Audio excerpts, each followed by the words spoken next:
जंगल की राजकुमारी नैरा हमेशा से अलग थी। उसके दिल में इतनी शांति थी कि जंगली जानवर भी उसके पास आकर बैठ जाते थे। वह जिस पेड़ को छूती, उसकी पत्तियां धीमे धीमे चमक उठतीं।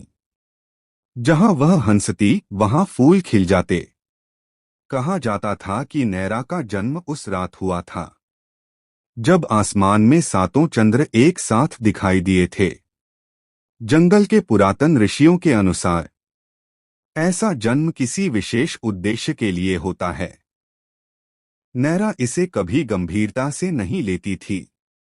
वह बस अपने जंगल से प्यार करती थी। उसके लिए जंगल खेल का मैदान भी था, आश्रय भी, और उसका सबसे अच्छा मित्र भी। एक सुबह जब नैरा जंगल में घूम रही थी, हवा में एक अजीब सी घबराहट थी। पत्तियां फुसफुसा रही थीं, जैसे कोई बड़ा खतरा करीब हो। हर पेड़ की छाल पर एक नई आकृति उभर आई थी, एक गोल घेरा, जैसे किसी द्वार की निशानी। नैरा ने हाथ रखा तो आकृति चमक उठी। ये क्या हो रहा है? उसने आश्चर्य से पूछा। जंगल की हवा में एक बूढ़ी धीमी आवाज गूंजी। 7 द्वार प्रकट हो गए हैं और उनके साथ 7 परीक्षाएं। नैरा ने ऊपर देखा, मगर कोई दिखाई नहीं दे रहा था। लेकिन जंगल की आत्मा उससे बात कर रही थी। नैरा ने चिंतित होकर पूछा। ये द्वार क्यों आए हैं? आवाज ने उत्तर दिया। क्योंकि तुम्हारे राज्य के लोग भीतर से कमजोर होने लगे हैं।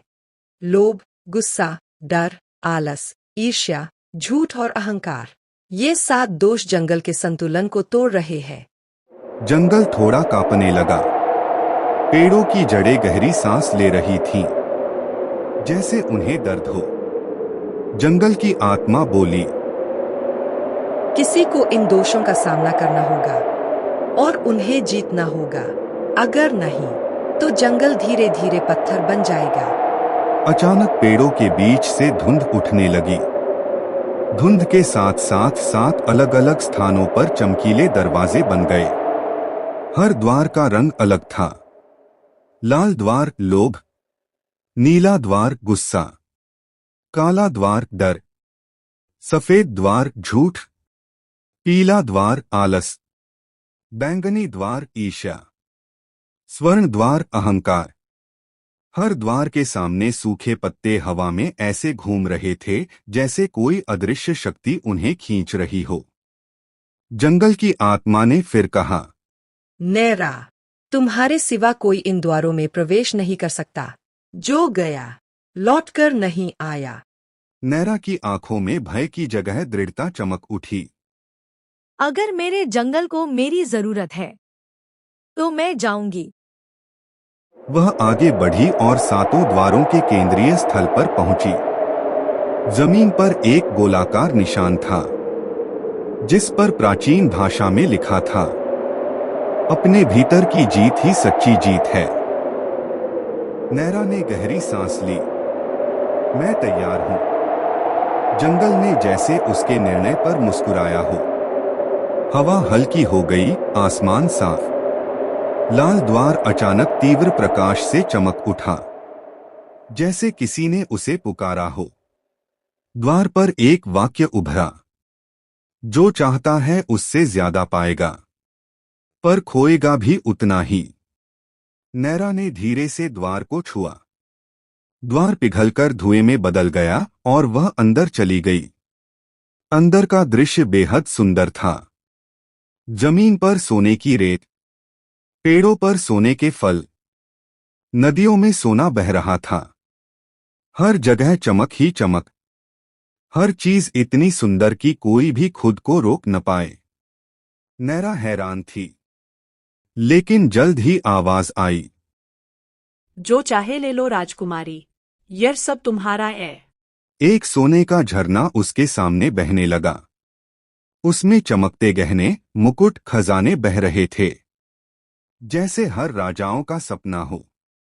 पर नैरा ने केवल मुस्कुराकर कहा। मुझे इतना कुछ नहीं चाहिए। जंगल मेरे लिए इससे ज्यादा कीमती है। तभी हवा गूंजी। अविश्वसनीय। कोई भी यहाँ आकर खुद को रोक नहीं पाता। सोने की एक आकृति उसके सामने आई। लोभ की परी। उसकी आंखें लाल जैसे अंगारे। तुम चाहोगी नहीं, थोड़ा भी नहीं। तुम राजकुमारी हो, तुम्हें सबसे ज्यादा मिलना चाहिए। नैरा ने शांति से उत्तर दिया। जो मेरे पास है वही पर्याप्त है। संतोष सबसे बड़ा खजाना है। इतना सुनते ही पूरा सोने का संसार टूटने लगा। धीरे धीरे भूमि हरी घास में बदल गई। फलों वाले पेड़ उगने लगे और भ्रम गायब हो गया। लोभ की परी मुस्कुराई। तुमने खुद को जीत लिया, पहला द्वार पिघल चुका है।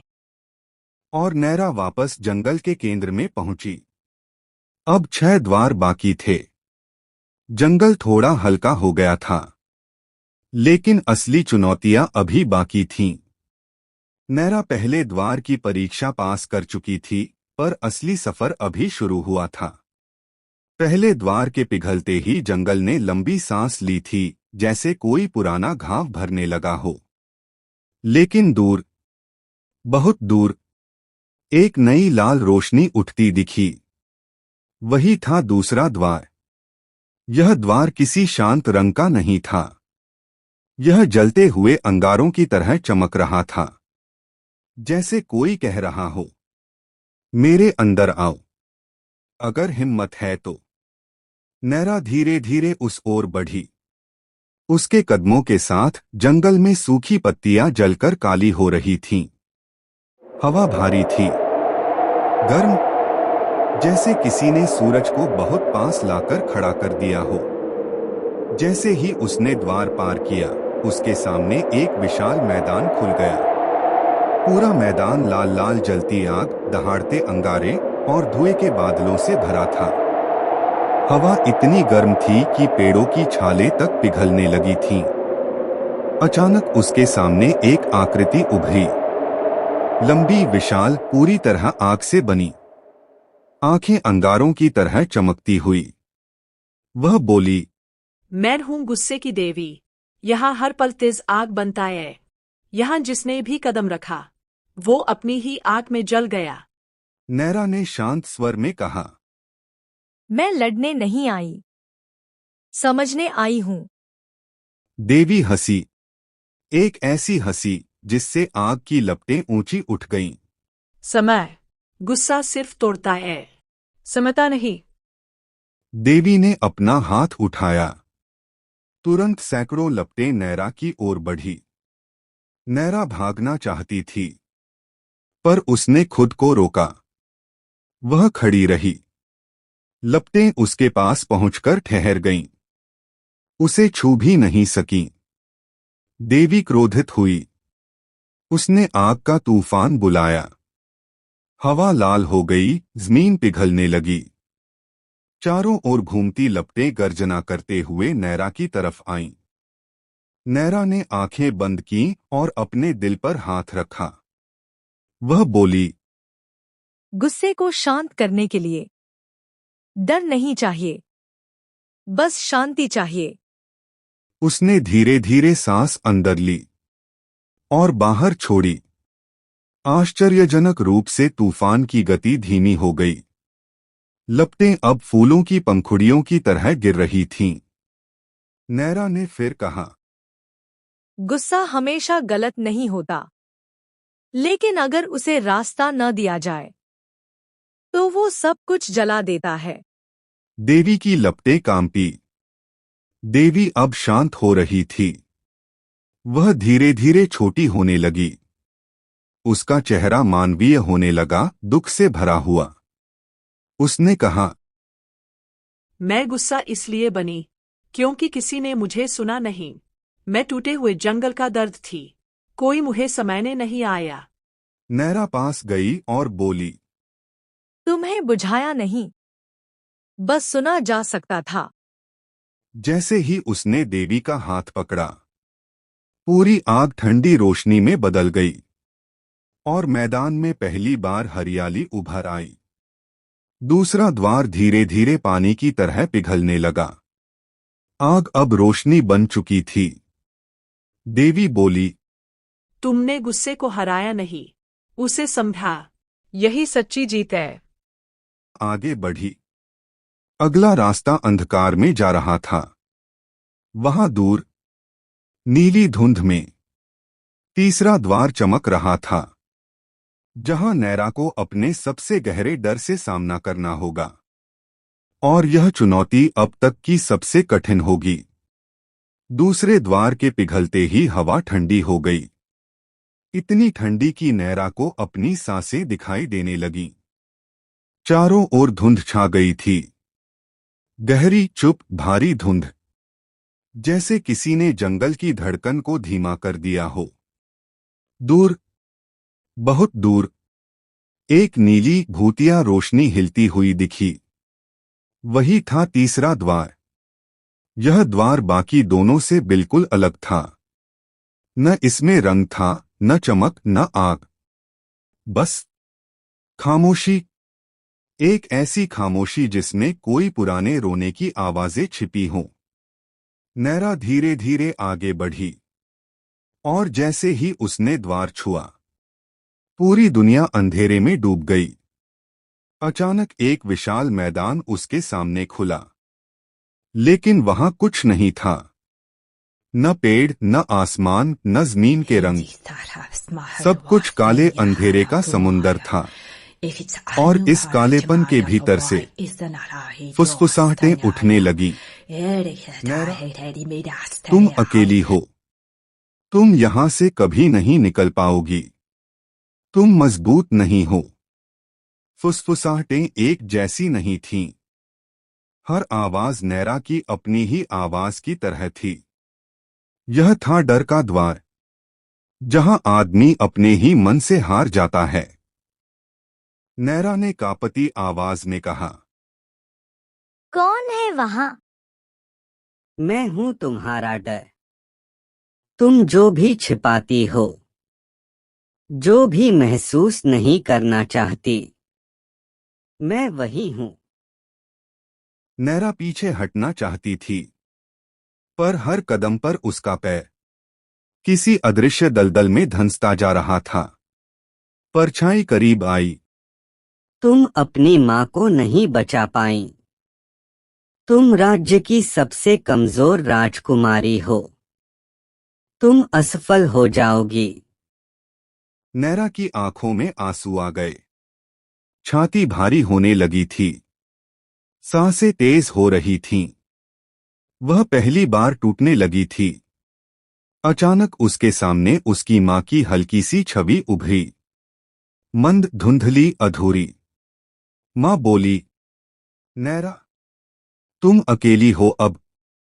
नैरा ने अपनी मुट्ठियां भींच लीं। उसका दिल दर्द से भर गया। वह चिल्लाना चाहती थी, पर आवाज गुम हो चुकी थी। डर ने उसे लगभग घुटनों पर ला दिया था। पर अचानक उसके मन में एक छोटी सी रोशनी चमकी। उसे याद आया, दूसरे द्वार में गुस्से की देवी ने क्या कहा था। जो भावनाएं सुनी जाती हैं, वे शांत हो जाती हैं। नैरा ने थरथराती आवाज में कहा, ठहरो, मैं तुमसे भागूंगी नहीं। नैरा ने उस काली परछाई की आंखों में देखा, और पहली बार उसमें खुद को पहचाना। उसने कहा, हाँ, मैं डरी हूं, मैं अपनी माँ को खो चुकी हूं। मैं असफल हो सकती हूं, लेकिन इससे मैं कमजोर नहीं बन जाती। धरती कांपी। अंधेरा थोड़ा हल्का हुआ। परछाई पीछे हट गई। नैरा आगे बढ़ी और बोली, डर होना बुरा नहीं, लेकिन डर को जीवन चलाने देना बुरा है। अब परछाई कांप रही थी। उसके चारों ओर नीली लपटें उठने लगीं। अचानक परछाई एक छोटे काले बच्चे में बदल गई।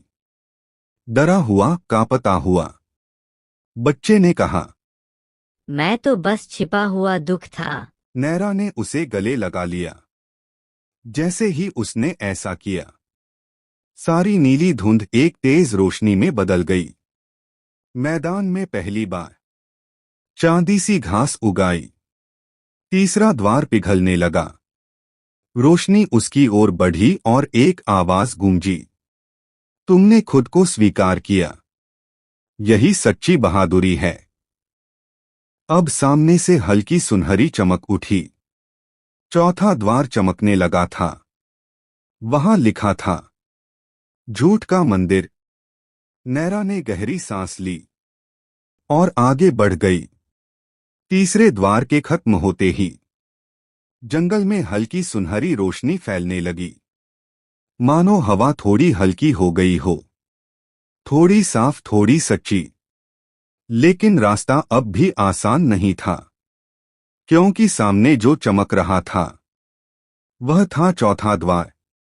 एक विशाल सफेद चमकता हुआ मंदिर, जिसकी दीवारें दर्पणों से बनी थीं। इस द्वार पर लिखा था, सत्य के बिना प्रवेश नहीं, पर झूठ से बचकर निकलना होगा। नैरा ने पहली बार महसूस किया कि यह द्वार बाकी सभी से अलग था। यह शांत था, पर उसमें एक ऐसी खामोशी थी जो किसी गहरे रहस्य की ओर इशारा करती थी। जैसे ही नैरा मंदिर के अंदर कदम रखती है, उसके चारों ओर सैकड़ों दर्पण खड़े थे। हर दर्पण में वही दिखाई दे रही थी, पर अलग अलग रूप में। कहीं वह हंस रही थी, कहीं रो रही थी, कहीं नाराज, कहीं डरकर सिकुड़ी हुई, और कहीं एक दर्पण उसे ऐसा दिखा रहा था जैसे वह बहुत शक्तिशाली पर दिल की कठोर हो। नैरा हर दर्पण को देखकर चौंक रही थी। ये सच नहीं है, मैं ऐसी नहीं हूँ। अचानक एक दर्पण चमक उठा और उससे बाहर निकलकर एक आकृति उसके सामने खड़ी हो गई। वह थी नैरा की ही झूठी छवि, ऊंची, चमकती, नकली मुस्कान वाली। वह बोली, सभी मुझे सच मानते हैं, क्योंकि सच से सामना करना मुश्किल होता है। मैं हूँ झूठ, और तुम मुझे हरा नहीं सकती। झूठ की आकृति ने ताली बजाई और सारे दर्पण एक साथ चमक उठे। अब हर दर्पण में पूरी दुनिया अलग दिख रही थी। कहीं राजा रानी रो रहे थे, कहीं राज्य नष्ट हो चुका था, कहीं नैरा को दोषी बताया जा रहा था, कहीं वह हार चुकी थी। वह छवि बोली, झूठ डर नहीं पैदा करता, वह भ्रम पैदा करता है, और लोग भ्रम पर बहुत जल्दी विश्वास कर लेते हैं। नैरा एक दर्पण की ओर बढ़ी। उसमें दिख रहा था कि वह खुद एक बुरी राजकुमारी बन चुकी है, जो जंगल को जला रही थी। उसका मन भारी हो गया। कहीं कहीं मैं सच में ऐसी तो नहीं? उसकी झूठी छवि हंसी। बस यही तो मैं चाहती हूँ। तुम खुद पर शक करो। उसी समय बहुत गहरी, बहुत नरम एक हल्की फुसफुसाहट आई। सच ढूंढने के लिए बाहर नहीं, भीतर देखना पड़ता है, बेटी। यह आवाज उसकी मां की थी। नैरा की आंखें भर आईं। उसने अपने दिल पर हाथ रखा और धीरे से कहा, झूठ तभी तक चलता है जब सच चुप रहता है। जैसे ही उसने ये शब्द बोले, एक दर्पण उसके सामने चमका। उसमें वही दिखाई दी। ही उसने सच कहा, बिना किसी सजावट के। मंदिर की दीवारें कांपी, बिना किसी झूठे भय के। दर्पण टूटने लगे, बस वह खुद। झूठ की छवि पीछे हटने लगी। वह अपनी झूठी छवि की ओर मुड़ी और इतना आसान मत समझो। तुम्हारा काम सिर्फ भ्रम दिखाना है, स्वर में कहा, लेकिन मेरी सच सच्चाई कठिन है, मेरे दिल में लेकिन रहती है। वही रास्ता दिखाता है। तभी पूरा मंदिर तेज सफेद रोशनी से चमक उठा। सभी दर्पण पिघलने लगे और झूठ की आकृति धीरे धीरे धुएं की तरह हवा में गायब हो गई।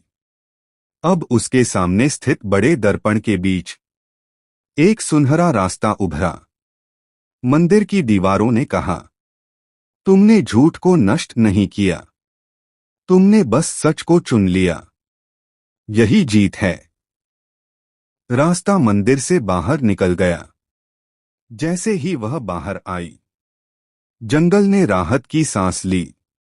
पेड़ों की पत्तियां चमक उठीं। धूप और साफ लगने लगी। अब सामने 5वां द्वार चमक रहा था। नैरा ने गहरी सांस ली।